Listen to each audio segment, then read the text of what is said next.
What's up, everybody? Welcome back to the Ebenezer Show. My name is Ebenezer, and in today's episode, we're going to be looking into Professor Jiang's ideas. Now, this is Professor Jiang from Predictive History, and he has a ton of very interesting, intriguing thoughts and mental models about how the world works. In today's episode, we'll be exploring some of his thoughts around how evil works. I know it's a very provocative episode, so buckle in, and without further ado, let's get into it. We are going to discuss some extremely controversial topics. And because this is going to go on YouTube, there are certain words I cannot say. So just to warn you, I will write down these words, but I will not say them, because if I do say them, then I will get censored on YouTube. Today, we're going to look at how evil triumphs. Why is the world so evil? And there's going to be a lot of extremely disturbing topics we're going to discuss. But you're mature, and it's important that we discuss these topics in order to understand how the world works. So let's just start. And we will do a lot of speculation and theorizing in this class. So do not take this as gospel. Do not believe this is the truth. The entire point of this class is to help you develop the theories and the ideas to better understand the world. These are tools. Okay, this is not truth. These are tools. All right. So the first question I have for you is, what is happening in Israel? Right now, as you know, Israel is besieging, bombarding Gaza. You might have seen the videos on social media. It is disturbing. It is terrible what is happening. The word that is happening, the word that we use for what is happening in Gaza is this word. You are not allowed to say this word on YouTube, but that is the intention. What I will argue, though, is that the truth is far more disturbing than this. What is really happening in Gaza is a ritual sacrifice. And this happens quite often in human history. If you go back and you look at the real history of humanity, this happens quite often. Some of the most famous examples are the Aztecs. We've dug up temples of the Aztecs, and inside the temples are thousands and thousands of human skulls. So before they went to war, they practiced human sacrifice. They would commit mass murder of their enemies in public. Okay, wow. I mean, I think we get why this video is his most popular, his most widely watched video, because these topics are very heavy. Really curious to see where he goes with this. Aztecs were really famous for this. The Phoenicians, specifically the Carthaginians, we will discuss them later this semester, but the Phoenicians were also famous for a particular type of sacrifice, which is child sacrifice.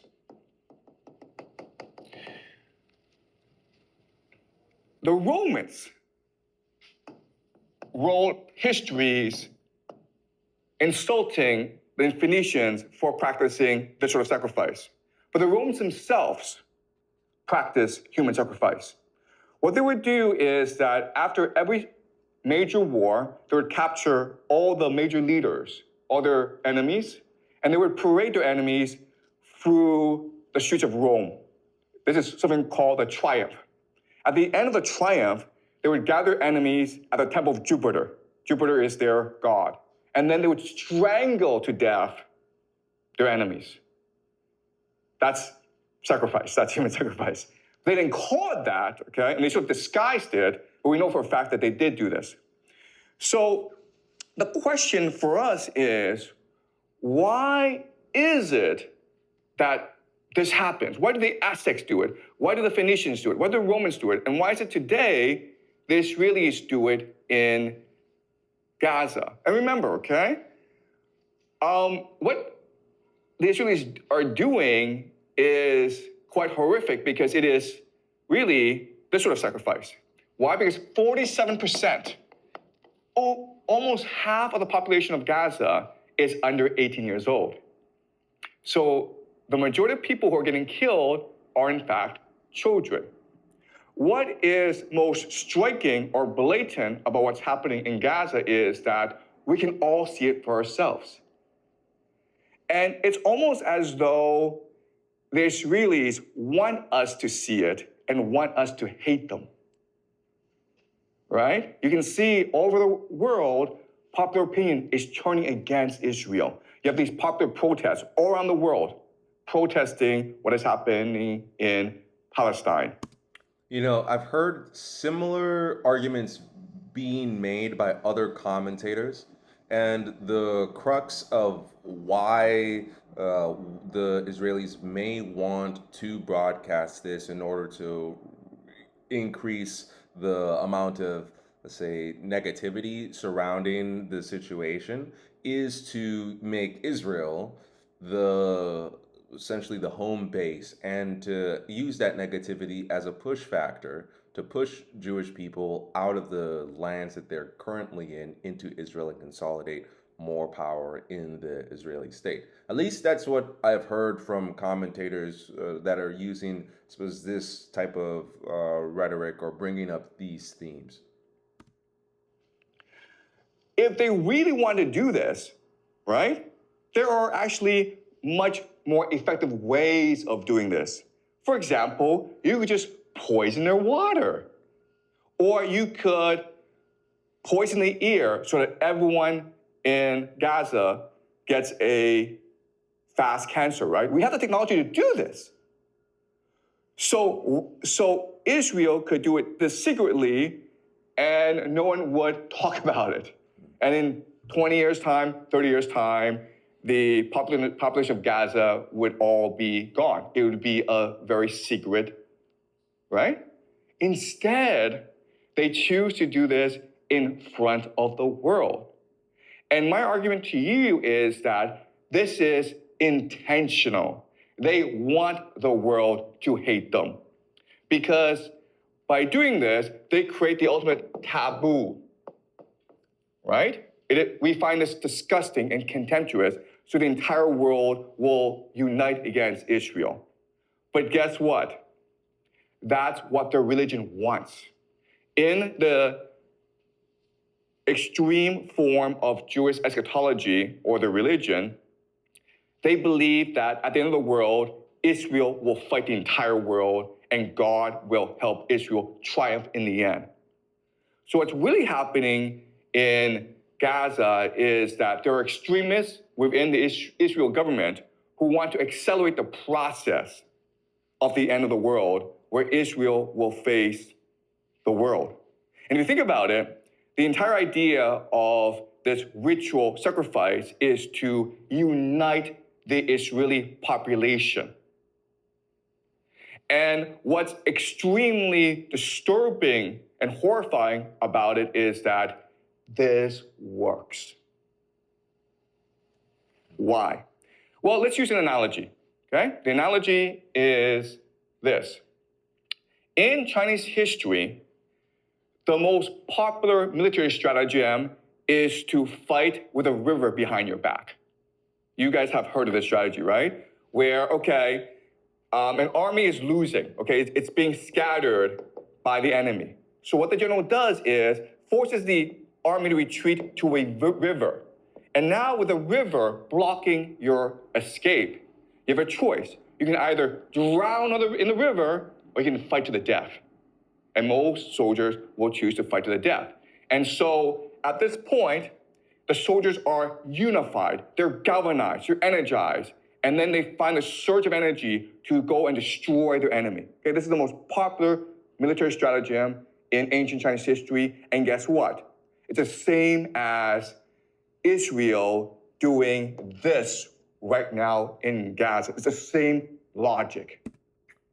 This logic reminds me of something that Friedrich Nietzsche talks about He says that a man with a strong enough why can withstand any how. And the reason being that when all things fail, that question, why are you doing that, is the bedrock of whatever anybody wants to, whatever anyone's doing, right? And, right now we're in a time filled with wars and rumors of wars. And I think something that is underestimated is that why when dealing with opposing parties, right? Ukraine versus Russia. Ukraine is an existential threat. At least NATO is an existential threat to Russia. Allowing NATO into Ukraine would be an existential threat for Russia. So they have a much stronger why than the United States, for example, who's been providing weapons to Ukraine, but it's not anywhere close to the borders of the US. Similarly, with conversations currently going on about war with Iran, I think the same rhetoric, the same logic applies, where for the United States public, especially public that are dealing with domestic issues at home, another Gallivant in the Middle East is not anywhere in the priority list, as opposed to the Iranians, let's say the hardliners in Iran, the folks in the Iranian Republican Guard Corps, IRGC. Those folks, this is an existential threat. It is a surrender or die moment. It's much like that analogy or that example that Professor Jiang just used. Something like this is, I think, underrated in the Western mind. And I point to that kind of those dynamics and that context to be a big reason as to the outcomes of the conflicts that the West has waged in different parts of the world. Vietnam, Afghanistan, Iraq, Ukraine. I think all of those on some level follow this logic. Yes, you have a question? So what is the river for the Israel? That's a good question. What's a river right here, right? The river is a taboo, right? What's the worst thing you can do in modern society? Killing children, guys, right? So there's no exit for Israel. You either go all the way or the world comes and destroys you anyway. And in fact, what's really interesting is that if you go online, you will see Israelis go around the world and causing trouble everywhere. They're going to start fights. They shout death to the Arabs on public buses in the Western world. It's intentional. They want to unite themselves by dividing the world, by angering the world. Okay? Does that make sense? All right. So this is all very disturbing, and I want to slowly unpack, reveal to you how this works, okay? So to do this, what I'm going to do is I'm going to use a thought experiment. The thought experiment is this.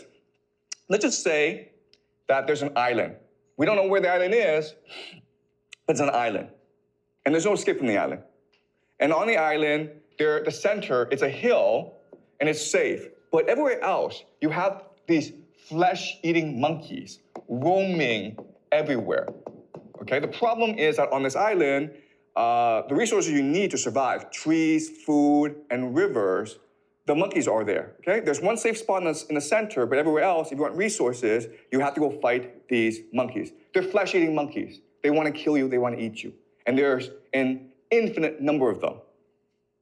Now, let's just say that one day, for whatever reason, okay, we don't know why, but 100 men aging, and they range from 15 to 65 years old, okay?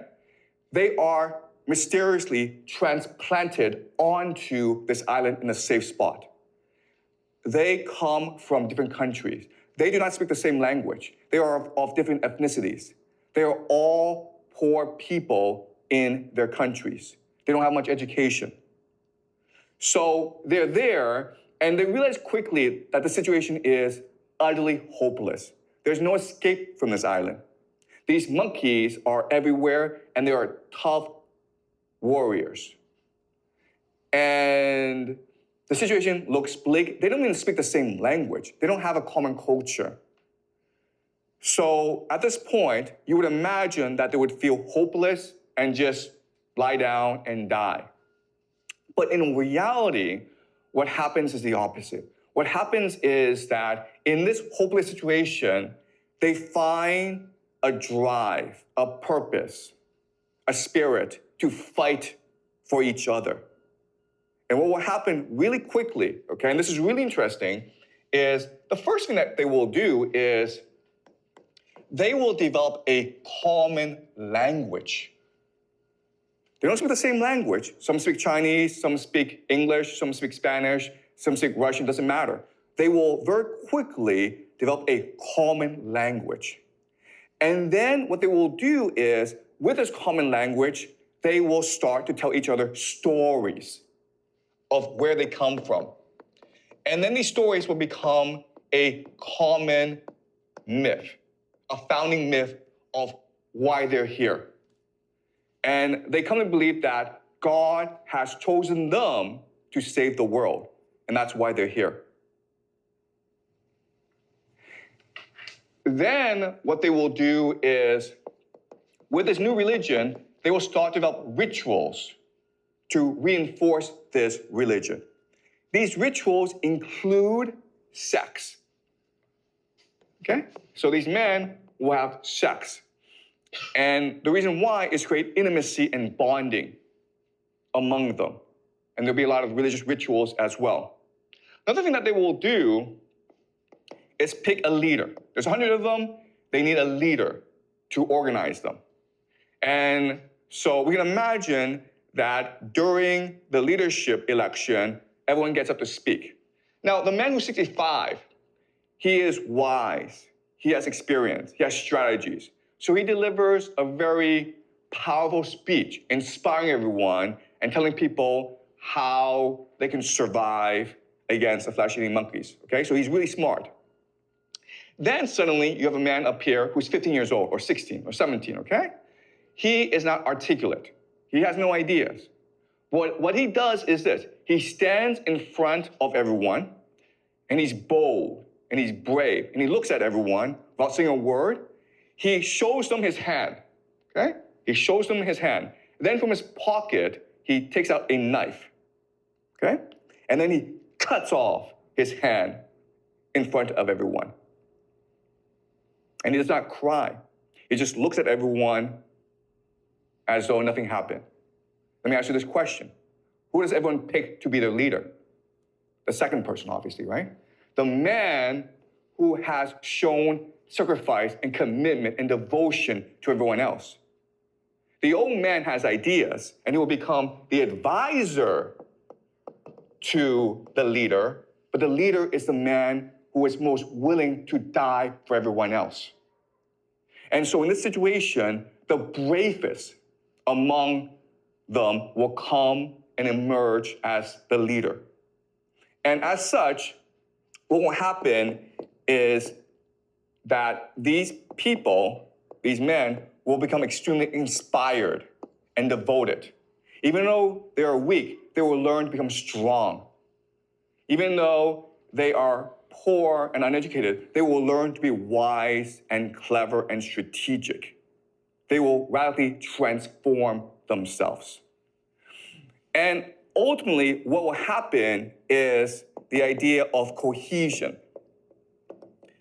Cohesion like brothers, cohesion like a family. They will understand each other, even though they're from different cultures, even though they have different backgrounds. They will understand each other better than they understand their own children and their own wives. And this cohesion will lead to something called synchronicity. Synchronicity. Synchronicity is when people act in unison together. Okay? So a very simple example of synchronicity is a sports team, right? When you watch a soccer match, how is that soccer team able to work together? Well, because of synchronicity, because their minds are alike. It's what we call a hive mind. And this allows for something called telepathy. They're able literally to think and act as one. So let me give an example of this. Let's just say these men, they're sleeping, but one of them wanders off to collect wood. And then he's attacked by monkeys. It doesn't matter if he screams because he's too far away. Would his comrades know that he's in danger? They would. Okay, and the example here is, let's just say you're a mother and you have children, okay, and one of them goes off to France on a vacation. But then while he's in France, he gets hit by a car and he's hospitalized. Would you as a mother know that your son is in danger? Would you feel it? He hasn't called you, you don't know about this, but in your heart, would you know it? The answer is yes, you would know it. You would feel something is wrong. You would get on the phone and try to call your son. You can't reach your son, you would call the police, okay? You don't know what's happening, but something in your heart is telling you, I need to get in touch with my son. Okay, and that's how the hive mind works. That's how synchronicity works. Let's look at another example. Let's just say that one day, there's 10 of you and you're all collecting wood. And then suddenly you're attacked by 100 flesh-eating monkeys. There's a bridge that you've created, okay? It's a rope bridge. 9 get across the bridge, all right? But you're the last person, okay? And all the monkeys are about to descend on you. And you know that if the monkeys get across, your comrades are dead. So what do you do in this situation? Yeah, you cut the rope, okay? You die. You didn't think about it. You just kill yourself because what matters is not your life. What matters is the family. What matters is the team. And we know about this because in war, what often happens is in trench warfare, the enemy will throw a grenade into the trench, right? There's not enough time to pick up that grenade and throw it away. So what soldiers do is they will jump on the grenade and absorb the explosion, thus killing himself. It happens instantaneously. No one thinks about it. You just do it because what matters is saving your comrades. And this is what happens. Okay? Wow. Yeah, that's very interesting. The way that Professor Zhang kind of presents these ideas very heavy on the common sense element of things. It's not when he was talking, I was like, oh, I wonder how does he know that it goes from language to rituals to leader transpired? But that's neither here nor there. I think that this mental model is really cool. And I also think that it's great that this video is one of his most viewed videos ever. Because I think the more people understand this mental model, the better the world will be. Specifically, I mean, just for one main reason alone, what he talked about with the deciding of a leader, that's one, is super important, right? The willingness to sacrifice oneself for the team, for the group.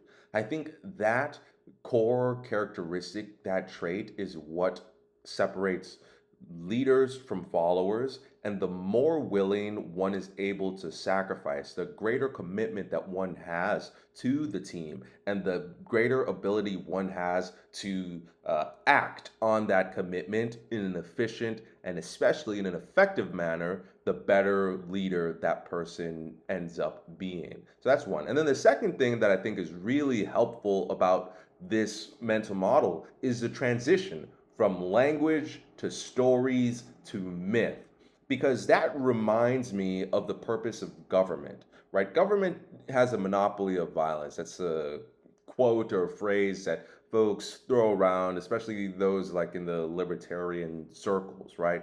But the purpose of government, or maybe the superpower that government actually has, that is the ability to create narrative. Government inserts and removes narrative. And by virtue of inserting and removing narrative, I'm also implying that they insert and remove words in the vocabulary, in the vernacular. And if I can inject a word into your consciousness, or I can remove a word from your consciousness, then I can shape your thinking and present you with a curated set of decisions that you don't necessarily know has been curated before, and then I can control your action. And that is a superpower that I believe government actually has. And so this mental model, this framework that he walks through step by step, I think is incredibly powerful, especially because of those two big reasons. So let's continue. This is very, very interesting. Synchronicity develops where it's almost as though you're able to read each other's minds. And they keep on doing this for like 10, 20 years. And then suddenly, okay, let's continue a thought experiment. Suddenly, you are transported back to the real world as though nothing happened. But you have memories of what happened. Okay, does that make sense? Okay, you've experienced 20 years of hell on Monkey Island. You've developed the capacity to work together. You have a hive mind. You're really energized. You're really inspired. You're really driven. You have a new religion all to yourself. Now, suddenly, you're all transported back to your real world, your old life. Okay? Now what would happen? Well, what would happen is that the 100 of you would want to come together again, right? And you would share your experience, your rituals, your religion with your children and your grandchildren. And quickly, over time, what will happen is that you guys will conquer the world. You will become the secret elite. The world is yours. There may be presidents, there may be famous people, but secretly, you're the ones who are in control. Your children, your grandchildren, your great-grandchildren will inherit this legacy, and they are the ones who truly control power in the world. Does that make sense? All right. Yeah, question here.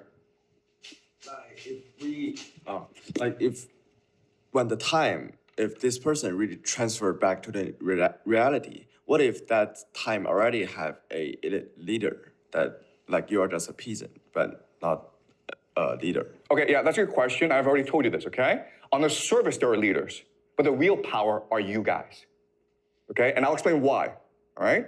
Now, what's also interesting is that while you're on this island, you will develop certain rituals that are very strange, but are important if you want to maintain unity, okay? So for example, one strange ritual is the funeral ritual. The funeral ritual.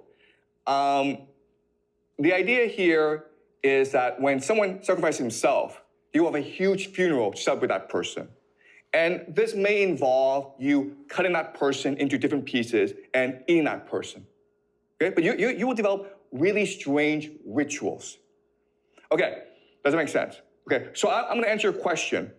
Why are these guys in charge and not the real leaders of society? But first, I want to give you some historical analogies to this, okay? How do you know that what I'm saying is correct? Well, let's look at certain analogies in history. All right. So, Sparta. Sparta is one of the most famous military societies in world history. Sparta is a city-state in ancient Greece. And you may have heard of Sparta. A movie about Sparta was made called 300. I'm not sure if you guys have seen the movie 300.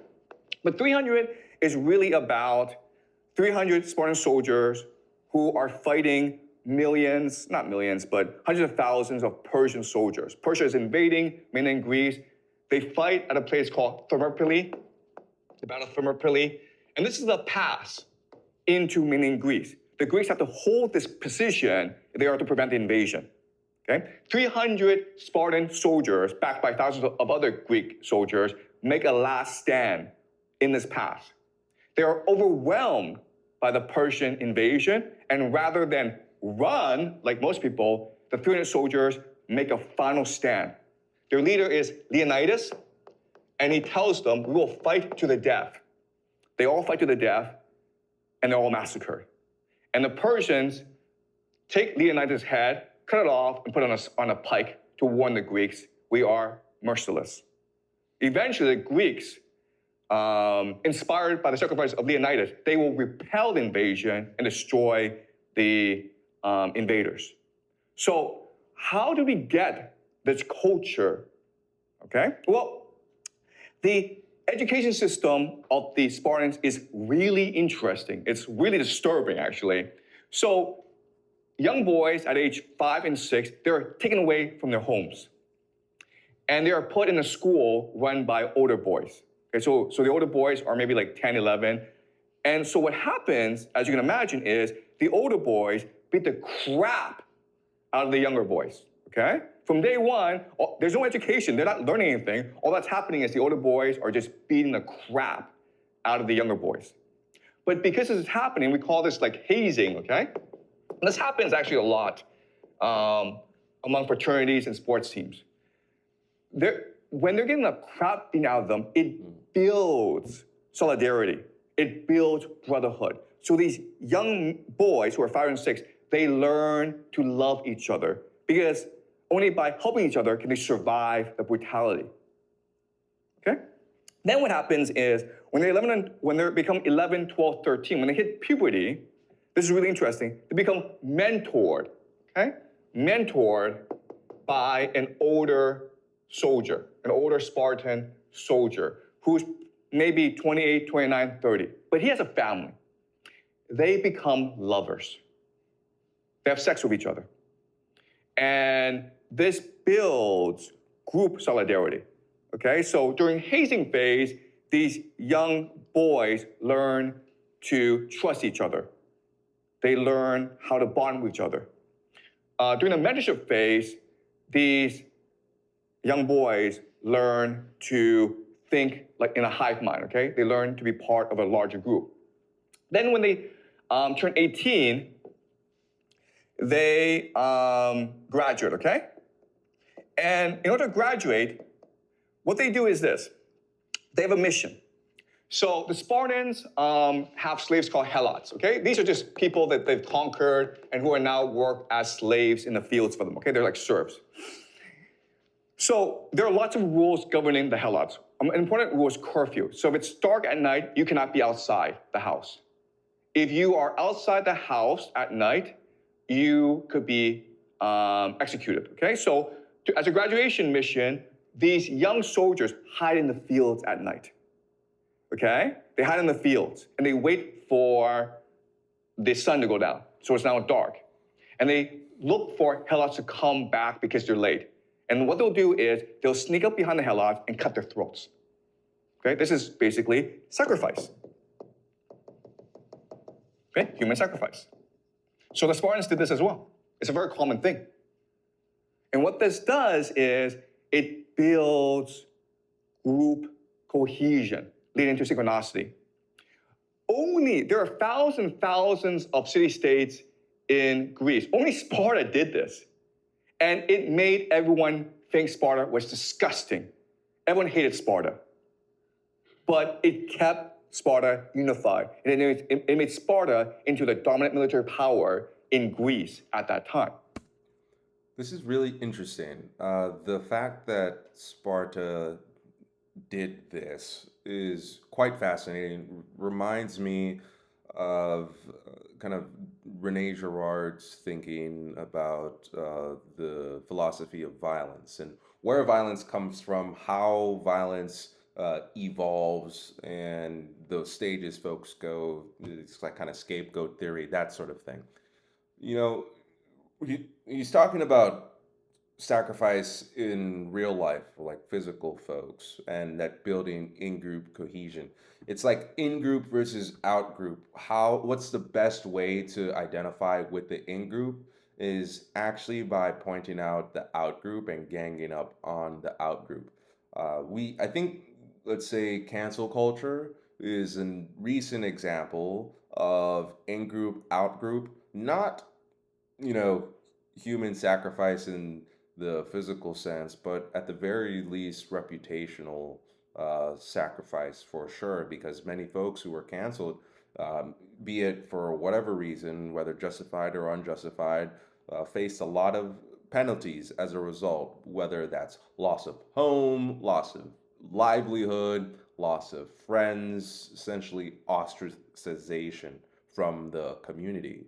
And I think that's very interesting because, when he presents these topics and these themes, especially ones that are as controversial as the ones which we're talking about now, you think about them very flippantly. It's like, oh, well, that could never be me, XYZ, that could never happen here, XYZ. But uh, it's more common, like you said, it's more common than one would think. Okay? What happened then is Thebes, another city-state in Greece, they would copy the Spartan system, okay? But they made it voluntary. So so in Sparta, you have to be an elite to be part of the system. But in Thebes, anyone could join the system, okay? And they call the system the sacred band.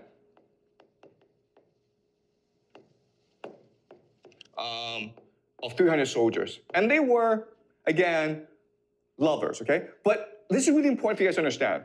At this time in history, there's no concept of homosexuality. It was perfectly permissible. No one cared if you had sex with men or animals or whatever, okay? It was not a big deal. This comes much later in modern times. Back then, homosexuality was not considered a concept. Okay, if you're out in the field, if you're out at war for like years and years and there's no woman around, you're gonna have sex with other men. It's a very natural thing to do. Okay, it doesn't mean you're homosexual, okay? So the sacred band of Thebes became the dominant military power after Sparta, okay? It's called the sacred band.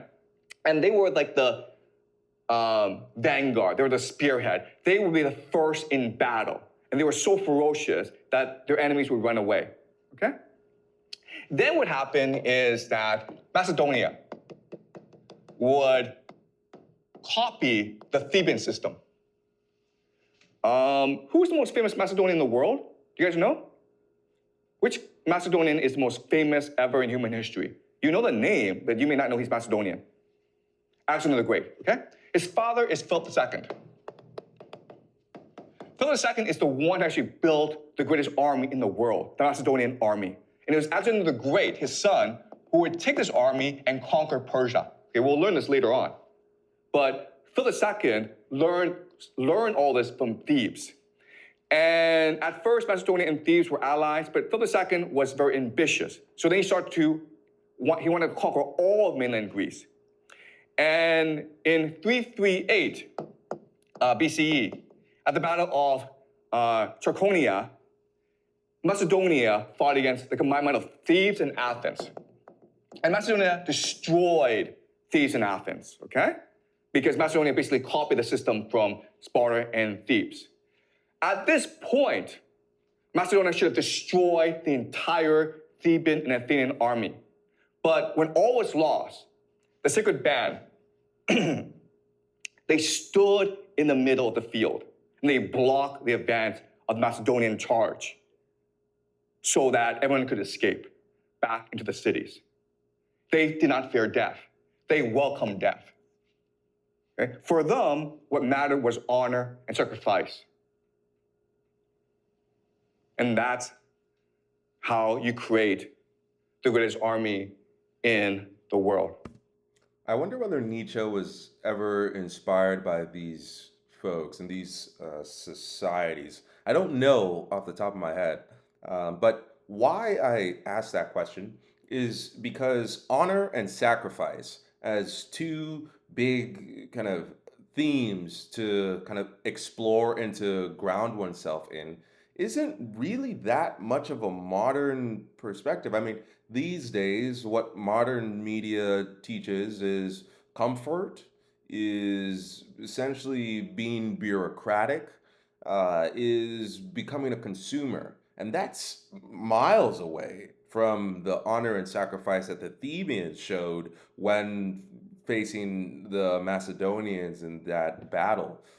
And I often wonder to myself whether, like, how much emphasis I should place on honor and what exactly honor means. How does sacrifice show up?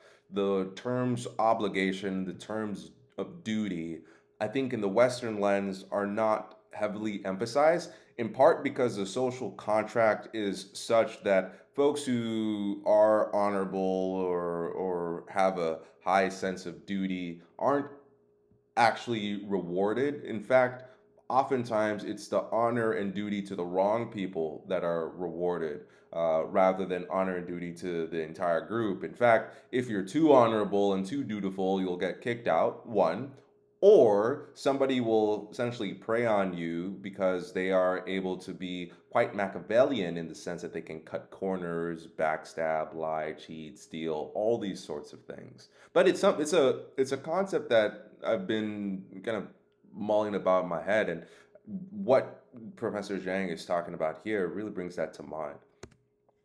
Okay? Does that make sense? So these historical analogies give credence to our thought experiment. Okay, now we're going to look at a question, which is, okay, why does the system work? Okay, so let's do game theory. Game theory. Game theory is just a study of how to win games, okay? It's a very general thing.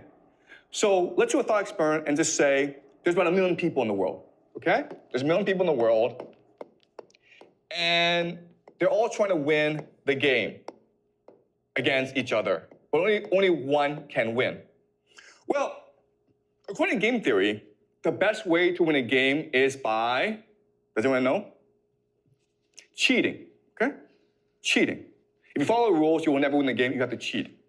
And in this game, the best way to win is by coordinating with other people, right? Because everyone's playing by himself. So if you can work with other people, then that gives you a huge advantage over everyone else, right? The problem with this is the moment that people start coordinating, it forces an arms race of coordination. So maybe these few are working together. These 4 now are forced to work together, which now forces these 5 to work together, okay? So if you are the first to work together, you get screwed in the process. So if you cheat, you have to cheat secretly, okay? You have to coordinate without people knowing you're actually coordinating together. You have to conspire secretly, okay? And there are different ways to collaborate secretly, okay? So let's look at examples. So family is one example, right? Of coordination, synchronicity. Another example is religion.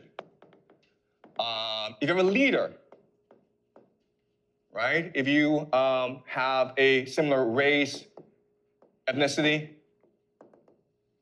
and you have a similar language. Okay, so these are examples of how you can get people to coordinate together. The problem is that these are all obvious to people, which forces them to do the same thing, okay? But there's a strategy that you can use that allows you to coordinate secretly and defeat all your enemies. And this strategy is called transgression.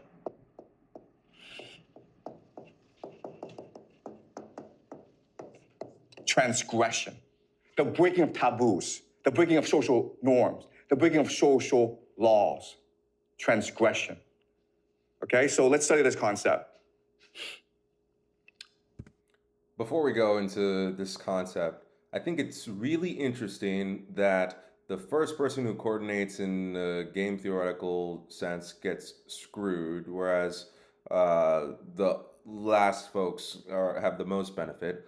But more importantly, when looking at the different ways that people coordinate family, religion, race, ethnicity, and then you think about the melting pot that is the United States, it's so curious because I would argue that in the US, the prevailing culture, the prevailing incentive structure is actually one that disincentivizes family, religion, and also race. It's essentially one that takes all of these outward appearances of coordination, disincentivizes them, and then atomizes the individual, which makes you wonder, well, if everybody's getting atomized, who's in charge of doing the atomizing?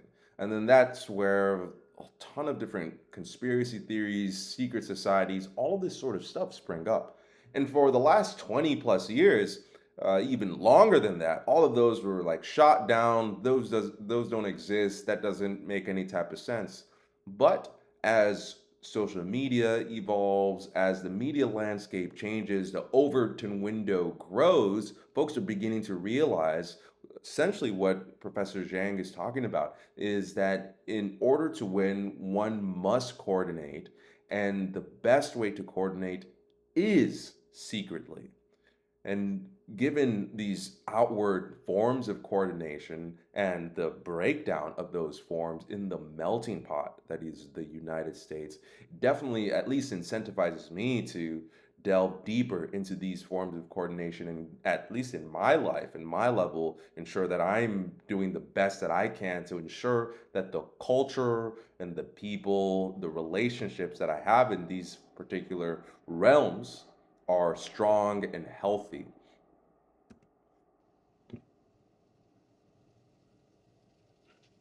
All right. So the idea is that the theory is that the greater you transgress, okay? This is the level of transgression. The greater your cohesion, which leads to synchronicity. Okay, that's a theory I want to propose to you. All right? So transgression, I mean, it's a very simple idea. You're breaking the rules, right? You're cheating. And therefore, everyone wants to put you in prison. Which means that the only way that you can survive is if you keep the secret among your group, right? Which forces cohesion. Does that make sense? All right? And we see this in all aspects of society, right? So the most basic form of transgression is just joking or pranking, right? So for example, you guys, 6 of you, decide, you know what, we're gonna play a joke on the school. We're going to cover all the rooms with toilet paper. It's a joke, it's a prank. But obviously, you don't want to get caught because the school will punish you. And this joke and this prank will make you more cohesive, right? Because now you have a secret amongst yourself. And if anyone betrays you, you're all screwed, right? Does that make sense? That's the logic. The other thing that's really interesting is that when you transgress, when you break a taboo, you feel empowered. You feel liberated. And it becomes addictive. Right? You fill the school with toilet paper. You're like, that was a lot of fun. Why was it fun? Because you broke the rules. You feel, I'm more powerful than my teacher. So you keep on doing more and more of this stuff, right? Then you may be like, hey, let's go to the store and steal a candy. That candy may cost $1, nothing, right? But you try it and you are terrified. You're seized by doubt. You're seized by fear. Sorry, so this is the sound that tells us that we should go on break, but again, we don't go on break in this class, okay? So I apologize. We're not taking a break. We keep on going. Lock in. That's what the sound is. Okay, so you're terrified because your mother, your teachers, everyone told you stealing is bad. right? But when you actually go and do it, how do you feel? You feel energized. You feel liberated. You feel empowered. And if your friends were with you, the friendship becomes much more unified, much more cohesive, much more synchronized. Does that make sense? And now you want to like, let's break more rules. Let's see what happens if we break more and more rules. And you keep on going because it's addictive. And ultimately, there's a transgression that is the ultimate taboo, which is what? You guys know? Yeah, right? This. Right? Can you think of a more worse transgression than this? That's why they do it. Because it feels empowering. It releases energy. They do it because they believe that when you do this, it releases divine energy. And when you actually do it, okay, guys, I'm not telling you to go do this, okay? Please do not do this, okay? And please remember, okay, this is evil. We should not be doing this. But when you actually go and do it, those who can do it, they feel as though they are now inundated, that now they are now filled with divine energy. They found the secret of the universe. They found the ultimate power in the world. Another transgression, which is not as bad, but pretty bad, is the idea of incest, right? And there are secret societies out there, guys, that do this. And you know what, guys? I hate to tell you this, okay? But they do it in public in front of everyone else because that creates both group unity, synchronicity, and it releases in their minds divine energy. They have now access to God.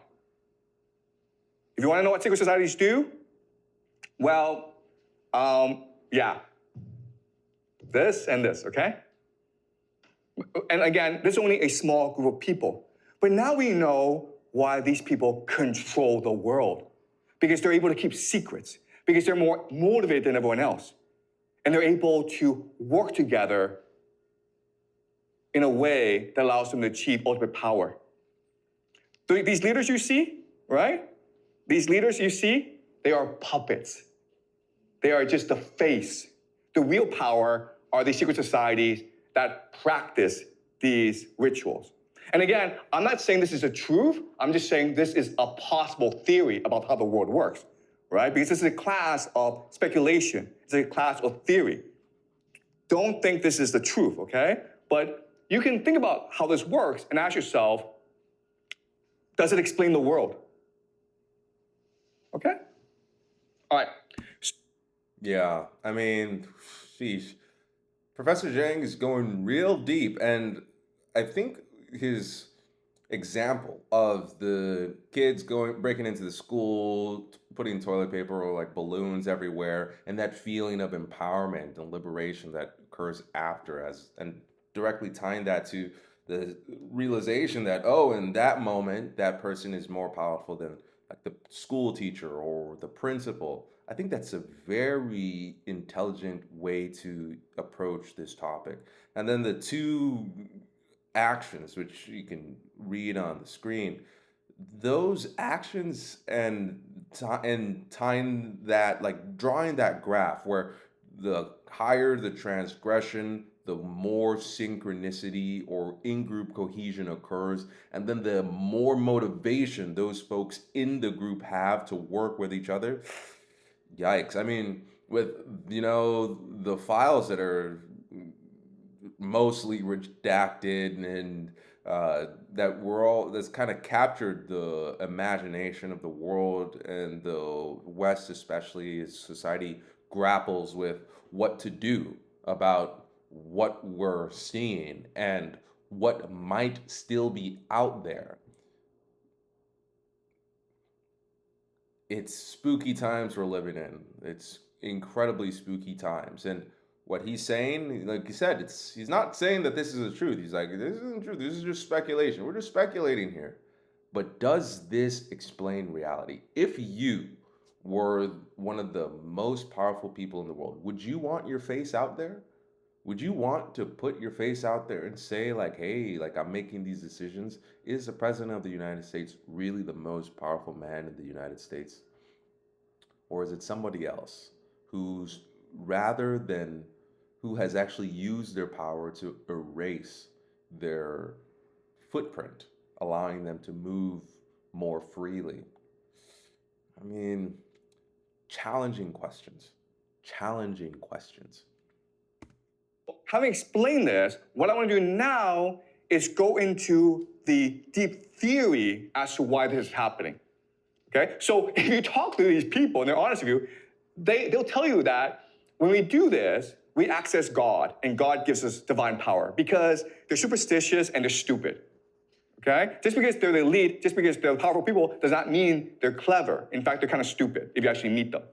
Right? But I'm going to explain how this system works. And when I explain it to you, it will make sense. Okay, but are we clear so far about what's happening, guys? All right? I know this is disturbing, and I know I'll probably get banned on YouTube for this, but it's important that we do this, okay? All right. So now I'll explain the theory as to why this is happening. How is it transgression is able to unleash divine energy? Okay, so Kant. We will look at some major thinkers, and they're really deep thinkers, and we'll go more into them this semester, but I'm going to introduce them, okay? So Kant. Remember from the first class, Kant had a theory of how the world works. There is no objective reality that we see, okay? So before, the assumption was that we just absorb reality, okay? But Kant says that we are active. Sorry, we'll wait for this.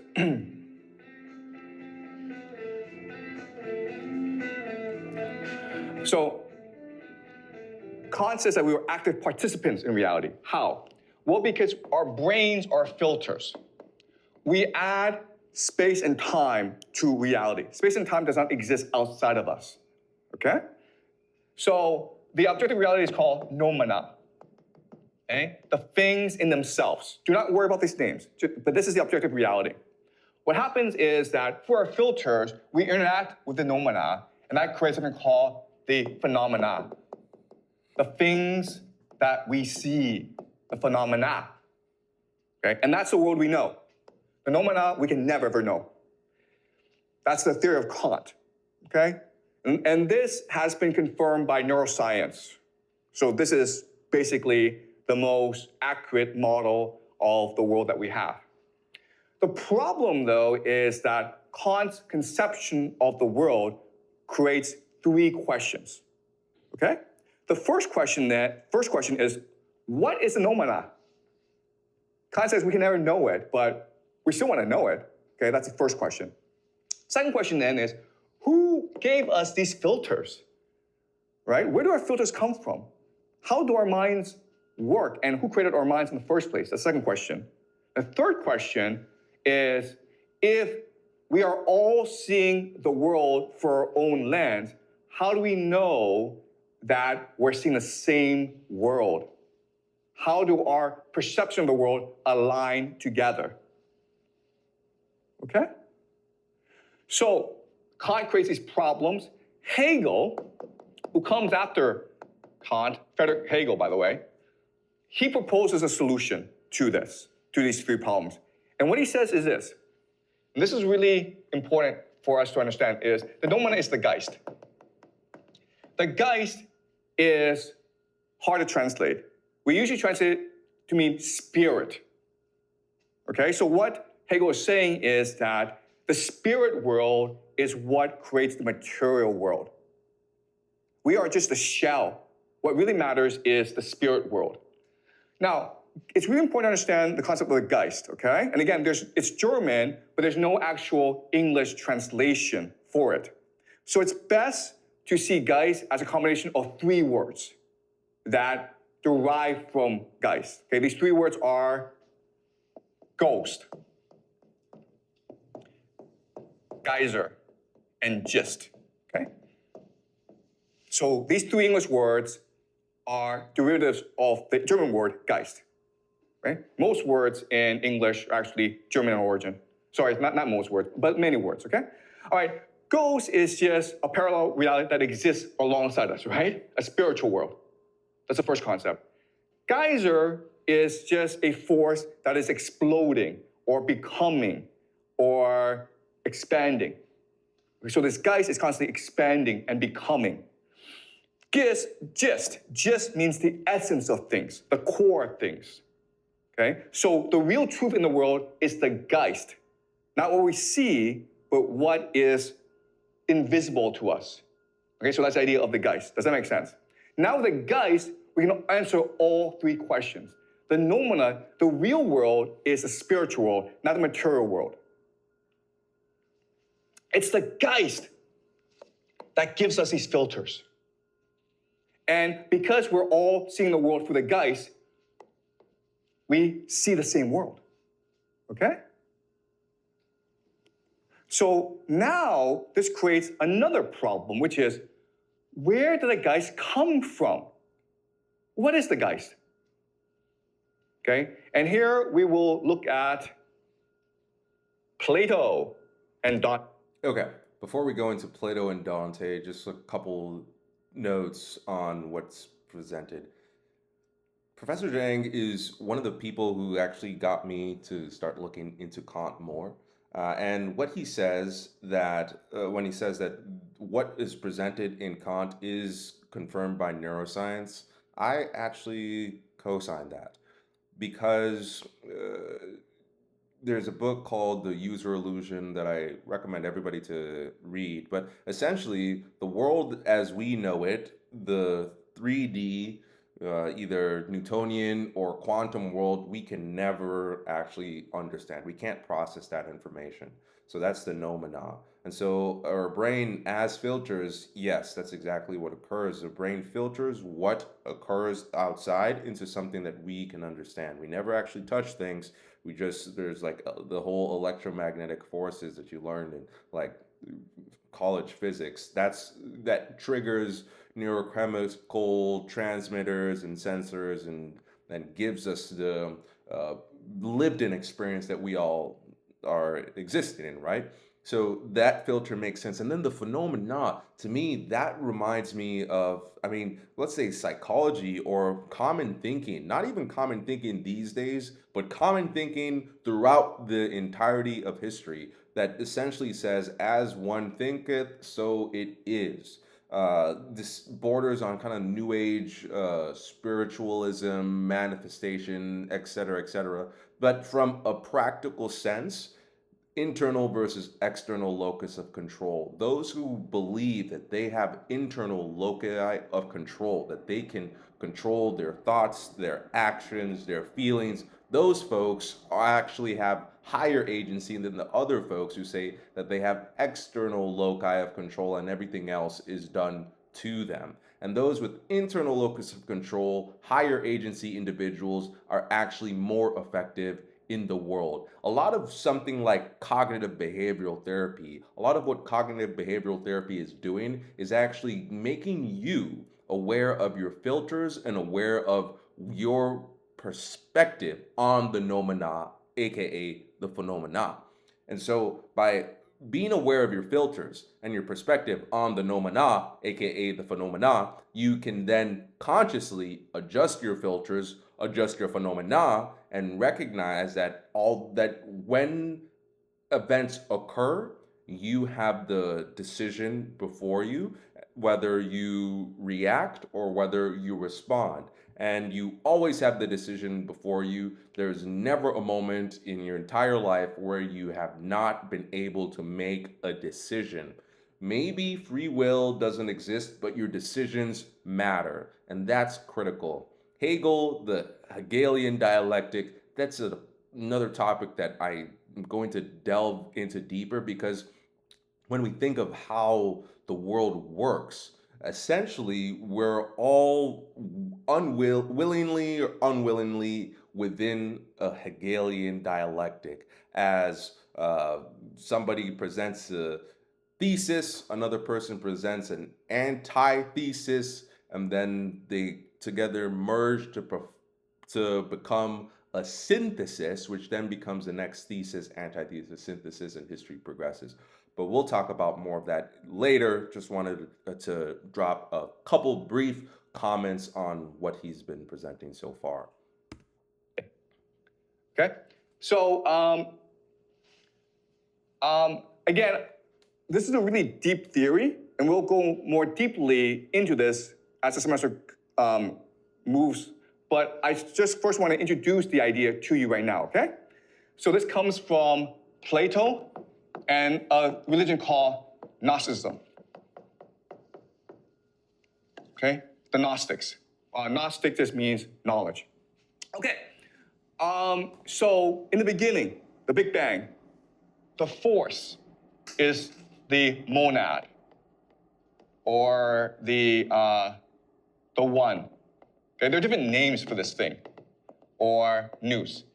Just think of this as a supreme God. Okay, the Big Bang, the force of like the sun almost. Okay, the spiritual sun of the universe. The nous works by breathing. When he breathes, he vibrates his divine power. And through this, he creates new beings called dyads. Dyads are just pairs of forces, okay? And these dyads then create different realities, all right? So different realities are being created through this interaction. And eventually, you reach Earth, okay? So in other words, what Plato and Gnostics are telling us is that the Geist is a multi-layer, multi-dimensional world that we access all the time. Okay? Does that make sense? And the Earth, what we see, it is just the most outer shell in this universe.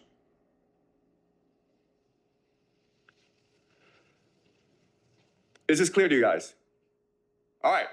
So now the question then is, what is the purpose of life in the world? And what Plato says is that the purpose of life in this world is to return to the monad. Okay, and guess what, guys? This is actually the framework for a lot of religions, including Hinduism, right, and Buddhism. This is what the Hindus and the Buddhists believe as well. Nirvana is to return to the monad. I'm not sure if you guys have studied religion before, okay? But that's the idea. So what Plato says is that through the pursuit of knowledge, philosophy, the love of knowledge, you can return to the monad, okay? Dante, and we'll study Dante in depth later on, okay? But Dante has another solution. What Dante says is that the monad is love, okay?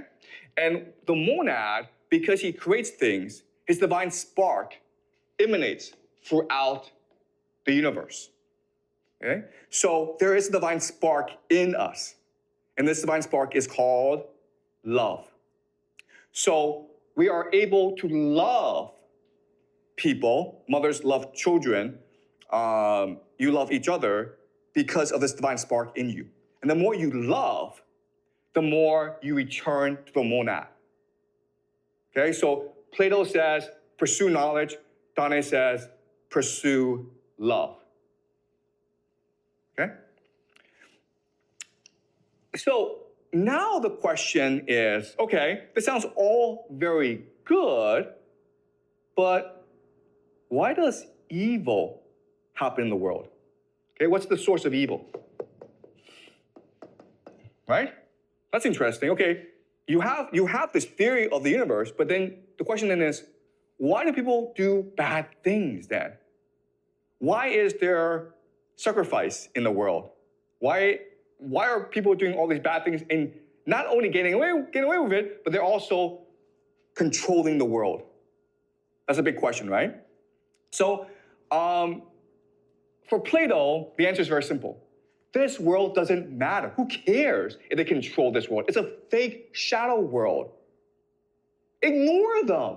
Just focus on the pursuit of knowledge because that allows you to be one with the monad. Okay? Who cares about this world? Give them what they want. Give them their power, their fame, their money. Who cares? Dante's answer is actually very interesting, okay? That's Plato's answer. It doesn't matter. This world doesn't matter. Who cares what happens in this world? It's a prison anyway. Dante actually proposed something different. He says this: if the monad is love, love is trust. So the monad loves us, and as a result, the monad gives us free will. Now, free will can lead to bad things, for example, this world, but he has no choice in the matter. Because for him to interfere means to take away our free will. And free will is his greatest gift to us. Okay? But now and then, what he will do is he will send messengers to our world to remind us that there is a divine spark in us, and we can activate it and achieve a greater consciousness. And these messengers are Plato, Dante, right? Jesus, right? Does that make sense? So now and then the monad will send, through the Geist, okay? The monad will implant ideas in these people who will then tell us the truth. But it's our choice whether or not to believe it because the monad has given us free will. All right, so for Plato, what's important is the pursuit of knowledge. For Dante, what matters is the pursuit of love, to love each other unconditionally, okay? And that's what they tell us. What the system also tells us is that the powerful want to deny this system, right? Because if they control Earth, the fake world, they want to make it as real as possible. Does that make sense? That's the source of their power. The belief that the only thing that matters is the material world, the prison that we live in. And that's why we have science, right? Science is negation of the spiritual world and the validation of the material world. If you cannot see it, it must be fake, right? Okay? So that's how power works. Now, transgression works in this model because transgression allows the powerful to align to a certain part of this universe, okay? Because in this universe, there are evil forces as well.